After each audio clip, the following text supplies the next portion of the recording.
Muy agradecido y realmente es un honor estar con ustedes. Sabemos que estamos contra el tiempo y claramente han sido unas magníficas exposiciones. He tenido el privilegio de poder seguirlo durante la mañana. Ya en realidad se hizo una extensa y muy clara y formidable revisión por la doctora Chía con respecto a esta estrategia terapéutica importante. Así que solamente me quedan algunos comentarios y prometo ser lo más breve posible y definitivamente acabar antes del tiempo para que puedan todos descansar y eventualmente deleitarse de un buen almuerzo que tenga poca glucosa. Esta es una estrategia importantísima y si bien es cierto el enfoque es seguridad cardiovascular, de repente la diapositiva quedaría ahí nomás y diríamos son seguras y se acabó la discusión y nos vamos todos. En realidad la intención aquí es dar un poco más de refuerzo de lo que puede significar la implicancia y la evolución de este tipo de estrategias realmente impresionantes de lo que significa terapia antidiabética. Mi conflicto de intereses al respecto, y esto es lo que quiero yo desarrollar muy rápidamente a lo largo de la charla. Como les digo, ya se han mencionado varios conceptos y vamos a pasarlo muy rápidamente.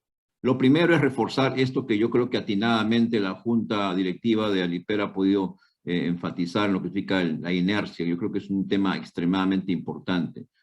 Muchas veces se echa la culpa que no tenemos recursos o porque nuestros pacientes no tienen recursos, lo cual es cierto de que no hay mucha disponibilidad económica para fármacos de última generación. Pero en ciertas sociedades, como vamos a demostrar ahora, que tienen todos los recursos del mundo, el fenómeno sigue siendo el mismo y sigue siendo un gran problema, un gran reto en vencer la inercia. ¿Cuál es la evidencia de la inercia que existe? La primera cosa importante es que todos ustedes están familiarizados con esta dramática diapositiva en que la diabetes está asociada indudablemente a mortalidad prematura. Y esa mortalidad se expresa por causas cardiovasculares y no cardiovasculares. Eso es un hecho concreto. O sea, se mueren de enfermedades cardiovasculares fundamentalmente. Las cifras ya las mencionó tempranamente, lo que significa cuánto puede ser el compenso cardiovascular. Por lo tanto, no es nada asombroso saber de que los pacientes diabéticos se mueren de enfermedad cardiovascular, de eventos coronarios y eventos cerebrovasculares. Es una verdad clarísima. Por lo tanto, es una angustia cuando uno enfrenta a un diabético de tratar de alguna manera frenar eso o cómo prevenir eso. Es un punto concreto. Lo segundo importante, que es una de las cosas que me gustaría enfatizar mucho, es que el partido empieza no solamente con tener un diagnóstico establecido de diabetes, sino que acto seguido y en paralelo tienen que estratificar al paciente, porque si no tienen un paciente diabético muy bien estratificado, pierden la brújula y no van a saber a qué camino seguir y qué ofrecer en lo mejor de los escenarios. No pueden tratar a un paciente diabético de moderado riesgo igual que a un paciente de muy alto riesgo. Eso es fundamental y es importante. Y felizmente, las estrategias para estratificar no son muy complejas, están a la mano y sencillamente es un poco de ser un poco minucioso en la historia clínica y algunos elementos de juicio que son bastante asequibles en el común de las estrategias. Por lo tanto, es una tremenda cosa importante para que ustedes vean que estratificación es severamente importante. Lo tercero es que si uno traslada lo que puede significar la experiencia en el mundo real, y estoy hablando no de endocrinólogos, sino inclusive médicos de atención primaria, como probablemente muchos de los que están oyéndonos en este momento, y que son por arriba de 100, que he sorprendido, por hecho dicho sea de paso, y los felicito sinceramente. Cuando uno hace este estudio, que se ha hecho y se ha publicado, resulta ser que los estudios de los pacientes diabéticos, un tercio de ellos ya tienen una enfermedad cardiovascular establecida y tienen que buscarla. Entonces, cuando tengan un paciente en su consultorio, de los pacientes que van a ver día a día, sospechen que 1 de cada 3 debe tener enfermedad cardiovascular y solamente que hay que tratar de hacer lo mayor esfuerzo posible.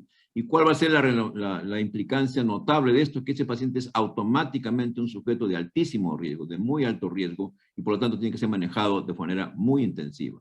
Y si cuando uno indaga mucho más, ¿y qué cosa puede haber como enfermedad cardiovascular? Básicamente enfermedad aterosclerótica, o sea, enfermedad coronaria o cualquier equivalente para ello, llámese enfermedad vascular periférica, carotidia o cualquier otra expresión, siendo la enfermedad coronaria la más común. Entonces, están ustedes enfrentando en el día a día muchos diabéticos que sin saberlo son pacientes de muy alto riesgo y evidentemente no les va a dar síntomas para que dé la pista al respecto. Es un tercer hecho concreto e indiscutible, mundo real actualmente conocido. Probablemente en sus series propias de su quehacer diario puede hacer esto diferente, pero échensela a buscar para ver cuál es la verdad en su lugar de trabajo.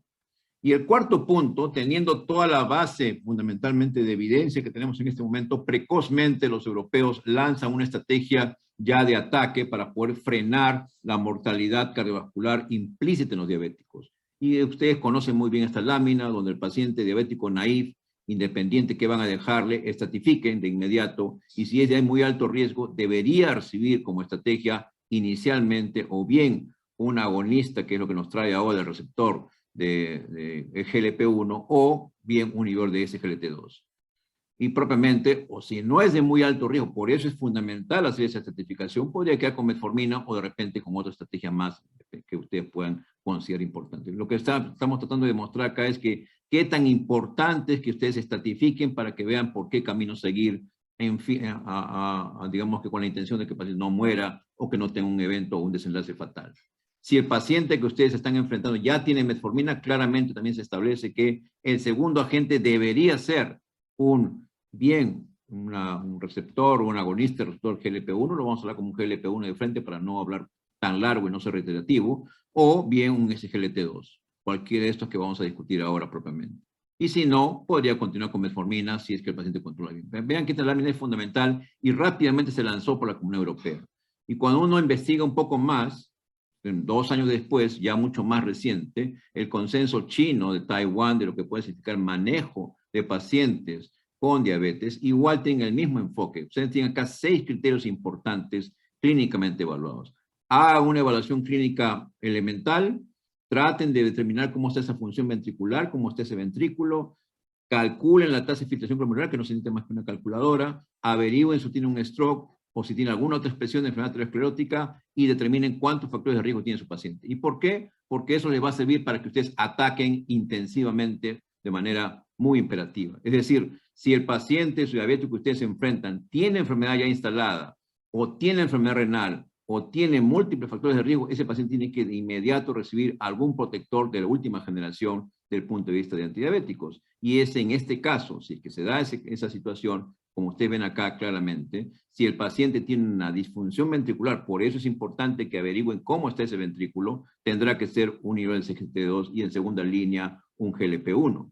Si no es así, y el paciente está con ventrículo izquierdo bueno, ustedes acto seguido calculan la tasa de filtración glomerular.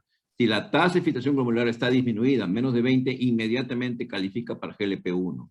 Si esa tasa de filtración está por arriba, entre 20 y 60, ese GLT2 es su primera opción y segunda opción es un GLP-1. Y si está más de 60, ahí tienen otro trabajito que hacer y es buscar enfermedad aterosclerótica. Porque si la documentan, llámense enfermedad cerebrovascular, de primera línea es un nivel de GLP o un GLP-1 como opción terapéutica y en segunda línea un SGLT2. ¿Qué trato de decir con esto? Básicamente que es una estrategia de ataque muy precoz, sencillamente con el criterio de estratificación. Es muy importante. Habiendo conocido todas estas cosas muy claras y concretas y ya establecidas, ¿cuál es la situación que enfrentamos en el mundo? Y justamente tiene que ver con el capítulo que se desarrolló esta mañana, es la inercia. Y lamentablemente esta publicación es muy reciente, una estadística americana que corresponde al 70% de todas las prescripciones del mercado americano, en lo que significa terapias antidiabéticas. Si observen el tema que hay acá. Si bien es cierto que las prescripciones han incrementado estas dos estrategias formidables, lamentablemente no han crecido lo suficiente a pesar de las evidencias. Y acá en este país donde reporta esto, evidentemente no se trata de cuestiones económicas, no se trata que el médico sea muy caro y que no esté al exceso para ello, sino sencillamente es decisión del médico. Curiosamente, los médicos de atención primaria representan la mayor prescripción de esa estrategia. Parece que ellos sí entendieron rápidamente el mensaje y los cardiólogos todavía se rehúsan y los endocrinólogos tampoco se quedan muy atrás en que tampoco quieren todavía dar su brazo a torcer, de manera tal de que hay una ya establecida, basada en evidencias, a mayo de este año, propiamente todavía un tremendo trabajo por hacer y después les voy a mostrar otra lámina que todavía es mucho más sorprendente a pesar de toda la evidencia que tenemos en este momento. Entonces mi mensaje está claro aquí, son estrategias fuertemente sustentadas en evidencia, sin embargo aún la comunidad médica en general no lo puede digerir, no lo puede aceptar y por lo tanto no lo quiere prescribir por algún otro motivo eventualmente. De manera tal de que la adopción de estas estrategias, estoy acá hablando en equivalentes, tanto SGLT2 como GLP-1 en cardiólogos es extremadamente baja, cosa que hago una mea culpa y en verdad como cardiólogo me siento avergonzado de esto, porque en realidad hay una prescripción muy pobre para lo que puede significar una estrategia realmente categóricas de lo que significa protección vascular en general. Y acá hay un tema interesantísimo que aparece en la literatura, que hoy se habla mucho, que es la metamorfosis de los agentes antidiabéticos y por tanto de los endocrinólogos que son los abanderados de los antidiabéticos. ¿En qué consiste esto? Número uno, ustedes saben que la historia propiamente de los antidiabéticos empieza con insulina, y ¿cuándo aparecen estos GLP-1? Aparecen en el 2005, donde se aprueba por primera vez el Senatide como una estrategia básicamente como terapia antihiperglicemiante propiamente. Y eventualmente después comienzan a evaluar lo que puede haber beneficio cardiovascular. El siguiente capítulo es que a partir de ese 2005, aunque se aprueba como un agente, FDA lo aprueba como tal, lo aprueba como un agente para control glicémico, bajo el enfoque de control glicémico, puramente glucocéntrico, cosa que ya se sabe claramente que no es la conducta adecuada de pensamiento.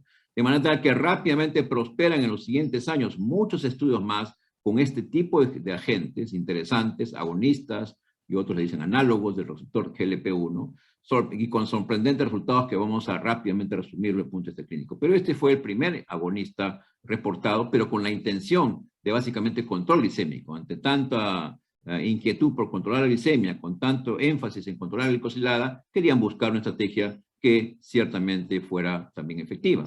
Y hay que hacer un comentario adicional. En el medio, en el 2008, FDA, a raíz de unos eventos que no vamos a comentar ahora, con algunos otros agentes, exigía y exigió de que a partir de entonces tenían que hacerse estudios de seguridad cardiovascular y que no podía hacerse más aprobaciones si es que no superaba esa valla, que significa que sean seguras. Solamente exigía que sean seguras. Nadie imaginó que iba a haber una metamorfosis y un gran impacto de lo que puede significar un nuevo pensamiento de lo que es ahora la protección vascular con antidiabéticos que hasta entonces no se conocía. Y justamente ese es el capítulo siguiente, el cambio de pensamiento, el cambio de orientación y todo un concepto completamente revolucionario que cambia el paradigma.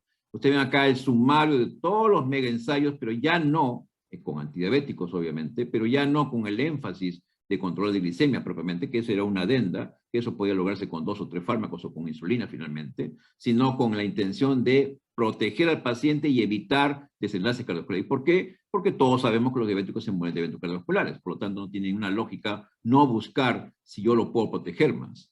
Y esa es la historia resumida, una cantidad impresionante de ensayos clínicos, muchos miles, cientos de miles de pacientes involucrados en muchos ensayos clínicos. Y de ahí, ¿qué tenemos? El sustrato básicamente es 2 familias, una es la que la vamos a comentar ahora un poco más extensamente.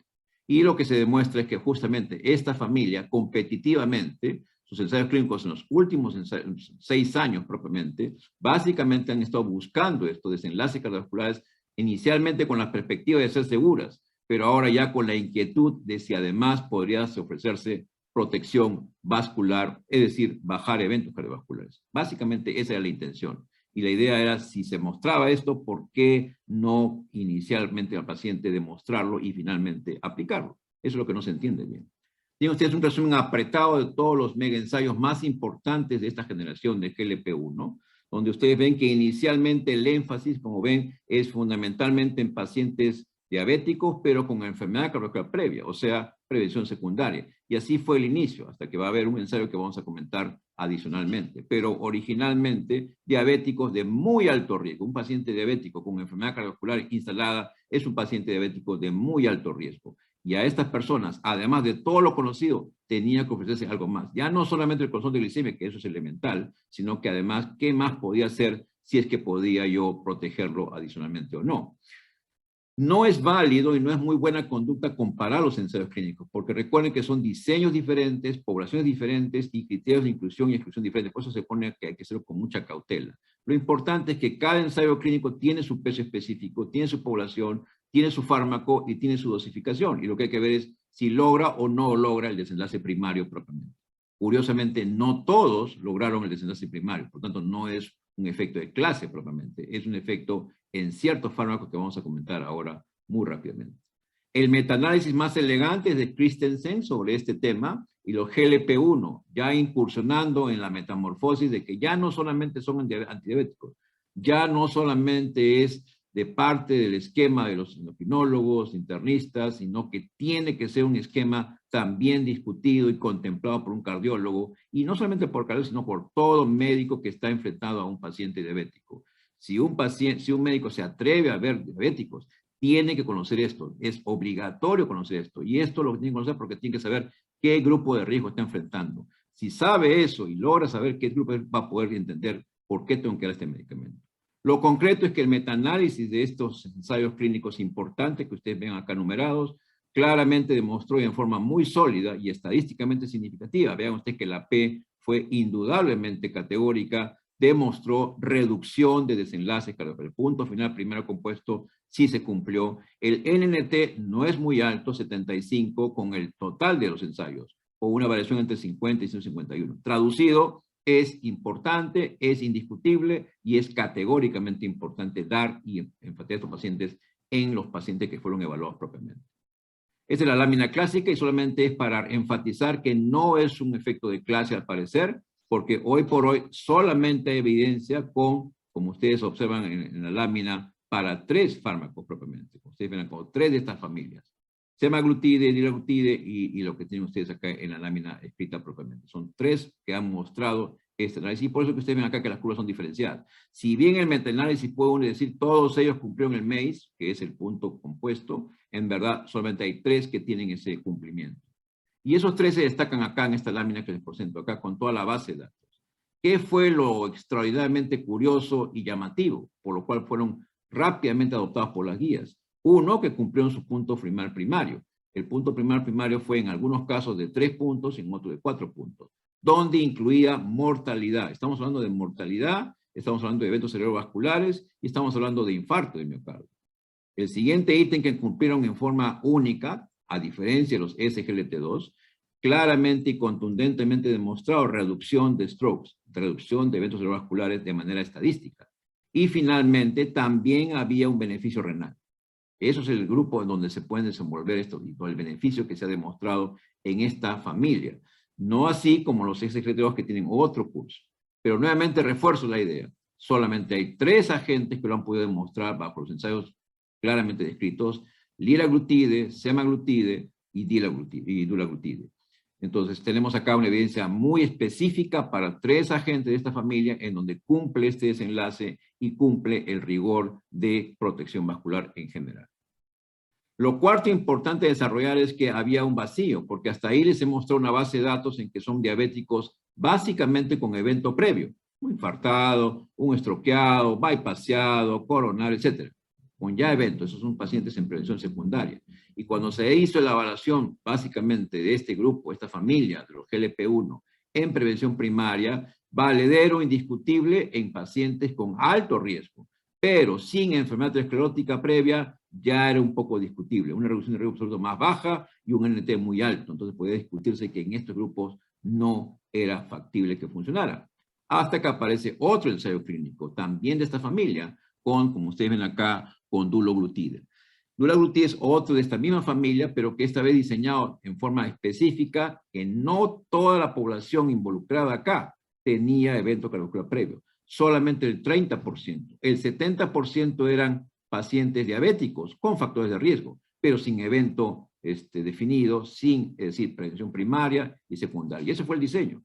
Una estrategia interesante, más terapia estándar contra placebo, pues son estudios placebo controlados. Y el MACE-3 que se buscaba era básicamente infarto no fatal, evento cerebrovascular no fatal y muerte cardiovascular. El diseño, como se ve, comparativamente a los otros ensayos, ven ustedes la gran diferencia. 31% de estos pacientes de este ensayo tenían enfermedad cardiovascular previa. El 70% no la tenía, básicamente prevención primaria y secundaria. Lo que estaba como vacío, lo que no se sabía si podía funcionar o no podía funcionar. Un seguimiento largo, más de 5 años, propiamente, y vean ustedes lo que se origina y lo que se fundamenta en el ensayo. Cuando se evalúa básicamente el punto compuesto, se logra el punto compuesto con una reducción del 12%, una reducción del riesgo relativo, con un hazard ratio de 0.88. De manera tal de que el seguimiento de estos pacientes a 5.4 años mostraba que había una diferencia en las curvas dentro del primer año. Estamos hablando entonces inclusive de un beneficio muy precoz. Entonces, por lo tanto, no se puede perder mucho tiempo. No es que estemos deshojando margaritas si le doy o no le doy. Si el paciente tiene un evento cardiovascular previo o tiene propiamente muchos factores de riesgo, está la discusión en qué le voy a dar como protección vascular. Ya no la perspectiva de solamente controlar la glicemia, sino qué más tengo que darle para que mi paciente no muera, no haga un stroke o no se infarte. Además de que se encontró datos que son convencionales, una reducción de peso significativa, paralela y sostenida, igual que una glicosilada. No vamos a perder mucho tiempo acá, porque esto ya fue magníficamente desarrollado, como los mecanismos, son propuestas. Los ensayos clínicos que hemos discutido acá son ensayos clínicos, no son ensayos mecanísticos. Entonces, la verdad final no se sabe. No sabe cómo funcionan. Probablemente sea multifactorial. Ustedes ven todo el espectro que puede dar GLP-1. ¿Dónde puede estar involucrado GLP-1? Este receptor propiamente o este agonista. Básicamente en cardioprotección, promoción anticoagulación, bajar presión arterial, natriuresis, peso, glicemias e inflamación inclusive. Y si uno se adentra en la parte ya, si se quiere, pues endotelial, también hay efectos demostrados con reducción de infartos, antiinflamatorios, todo en el capítulo de efectos pleiotrópicos propiamente que se conoce bien que los cumplen. En general, también se argumenta que puede tener alguna cosa, puede estar dando el hecho que baje de peso. También puede significar una reducción de eventos. También puede impactar la reducción de presión arterial sistólica, que es del orden de 4 milímetros. Y también puede ser el control de lo que puede significar reducción de colesterol en ayunas y sorprendentemente también lo que puede significar en obesos la hiperlipemia postprandial, que también la cumple en general. Entonces son mecanismos múltiples. Lo importante es que logre el desenlace compuesto. ¿Qué tenemos datos de seguridad? En verdad, desde el punto de vista cardiovascular, no hay mayor problema al respecto. Lo que se sabe, sí es cierto que hay algunas cosas interesantes desde el punto de vista que están alertas de colaterales gastrointestinales que se ha comentado. Hay un bajísimo riesgo de hipoglicemia, salvo que se use con insulina o con sulfonilureas, que hay que tener cuidado. Los efectos gastrointestinales son muy comunes, pero son manejables, transitorios y leves, felizmente. Y cuando uno mira la perspectiva como guía práctica de estos agentes, debe preocuparse, número uno, por enseñar bien la técnica de inyección para los agentes parenterales. Felizmente ya hay un oral. Tenemos que educar al paciente para que lo aborde bien este tema, como inyectarse, y para que esté advertido de efectos colaterales. Por efectos colaterales leves no debe ser justificación para que suspenda la medicación. Pierde mucho el paciente con suspender ese medicamento por una cuestión leve que va a pasar y que es transitoria. Es unas náuseas, unos momentos que van a pasar y no debería sacrificar una prevención de un infarto o de muerte en general. La titulación debe ser gradual, como ustedes saben, para justamente minimizar los efectos, y como dicen el lema ellos, lo que recomiendan los expertos al respecto es empezar con baja dosis e ir lentamente titulando. Y finalmente, sí hay una ventaja con que ya se encuentra disponible un fármaco oral con ciertas precauciones para su absorción que no vamos a detallar en este momento porque no es el caso. El espectro, entonces, en la decisión de cuál de ellos yo escogería, básicamente está en que veamos cómo está su perfil de control de glicemia, cómo está su control de peso, cómo va su riesgo de hipoglicemia, los efectos gastrointestinales, indudablemente, y acá sí se circunscriben a solamente 3 por ahora, el beneficio cardiovascular. Entonces yo miro, ¿y cuál elijo? El que me haya demostrado beneficio cardiovascular. No sería muy buena idea que yo use este agente tan elegante como para solamente control de glicemia. La idea aquí es que yo quiero proteger a mi paciente de un evento cardiovascular serio, incluyendo la muerte. Y por lo tanto debería usar el que me demostró ciertamente beneficio o no. Lo que se refiere acá a la disponibilidad, se recomienda, pues ustedes ya conocen esto, no vamos a traer muchas cosas, que hay agentes que se usan diariamente, semanalmente, y hay agentes orales, y como se ve acá, se aconseja ir de dosis de menos dosis a más dosis progresivamente, sin apurarse mucho para evitar los efectos adversos. Es cierto, alerta sobre algunos efectos que son raros, felizmente, como una hiperglicemia muy severa, generalmente cuando hay insulina o cuando hay sulfonilurias. Es cierto que se dice que hay carcinoma tiroideo medular, pero se ha demostrado en ratas únicamente, no se ha extrapolado en humanos, pero se tiene que advertir al paciente sobre este riesgo y sobre todo para que esté alerta sobre síntomas de tumores tiroideos. Y finalmente, si pancreatitis, o un dolor abdominal, si se comprueba y se confirma que es pancreatitis, ya no puede recibir el medicamento indudablemente. ¿Cuáles son mis mensajes finales con respecto a esta familia que a mí me parece muy importante hoy por hoy al 2021? Número uno, como mensaje importante, y no me cansaré de decir esto, si ustedes quieren tener una brújula con respecto a qué hacer con su paciente, lo primero que tienen que hacer no solamente es confirmar que sea diabético, sino qué grupo de riesgo pertenece a su diabético. Si tienen esas cosas claras, tendrán un rumbo adecuado. Si tienen ese asunto no resuelto y no definido, irán por el rumbo equivocado porque sencillamente mirarán el control glicémico y será una idea muy glucocéntrica y no es como ahora. Ahora la perspectiva es de protección vascular. Eso es lo que queremos con el paciente diabético. Controlar la glicemia, los expertos como que están acá en esta sala saben muy bien cómo hacerlo, eso no es gran problema. El tema acá es cómo hago algo más para que mi paciente no muera o no se infarte o no haga un stroke. Ese es mi primer mensaje fundamental. Muchos son los agentes importantes al respecto. Hoy por hoy, con esta lámina clásica, indagando sobre qué más pueden dar del punto de vista vascular y protección vascular, sí existen al menos dos familias, SGLT2 o inhibidores de SGLT2 y hoy por hoy también los agonistas de GLP-1. Son las dos familias hoy por hoy sobresalientes y que sí dan protección más allá de lo que puede significar el control glicémico. La tercera cosa es que hoy se está planteando justamente si yo hace esto, si por un lado protejo de insuficiencia cardíaca, protejo el riñón y por otro lado protejo el endotelio y protejo de placa aterosclerótica, lo más lógico es combinar. Y efectivamente las dos vías son válidas y lo más probable es que uno podría ensayar una terapia con estos dos agentes y se acabaría el problema y desde el punto de vista de protección tendría una máxima protección. Es uno de los postulados que hoy se plantea en general, pero falta un poco de evidencias. Las guías son muy sólidas, nuevamente, claramente los europeos ponen qué categoría tienen los inhibidores de SGLT2, qué categoría tienen los agonistas de GLP-1, como ustedes perfectamente conocen.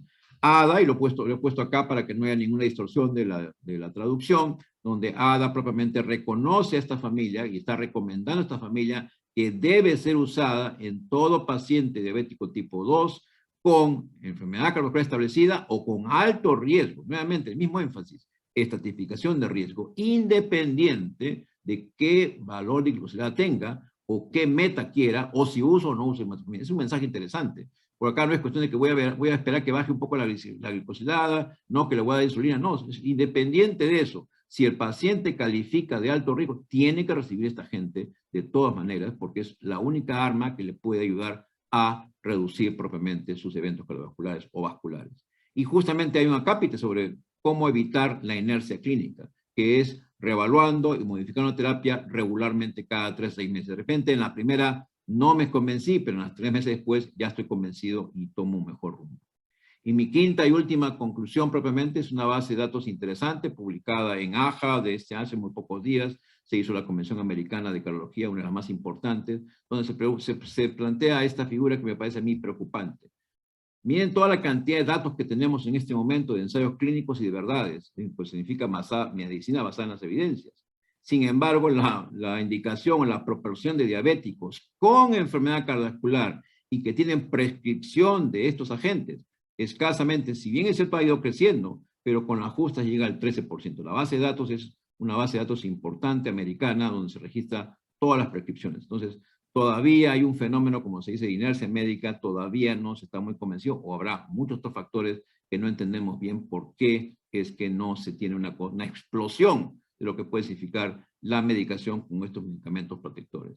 Y justamente eso es lo que uno reflexiona, ¿no? Ustedes saben que este término de inercia terapéutica la acuñó, como ustedes ven acá, el personaje que estoy poniendo en su foto, como es Phillips, Lawrence Phillips, la División de Cronología del Emory University School, donde ustedes claramente demuestran lo que significa esto. ¿Por qué lo que significa propiamente esta inercia? Yo sé cuánto riesgo tengo, sé identificar a mi paciente, sé qué hay que hacer, pero no lo hago sencillamente. Ahora, ¿qué hay de factores al respecto? De repente hay toda una discusión filosófica, pero en realidad sigue siendo un problema. Como le digo, en nuestro medio muchas veces se echa la culpa de que no hay recursos, que el paciente no puede comprarlos, pero a veces no es eso, porque como les acabo de mostrar, estadísticas americanas con todas las facilidades de seguro, sigue siendo un problema y sigue habiendo una inercia tremenda y todavía no hay una prescripción importante para agentes que sólidamente han demostrado protección vascular. Es lo que quería yo mostrarles en esta pequeña discusión. Muchas gracias por su atención y nuevamente muy agradecido y honrado por la invitación.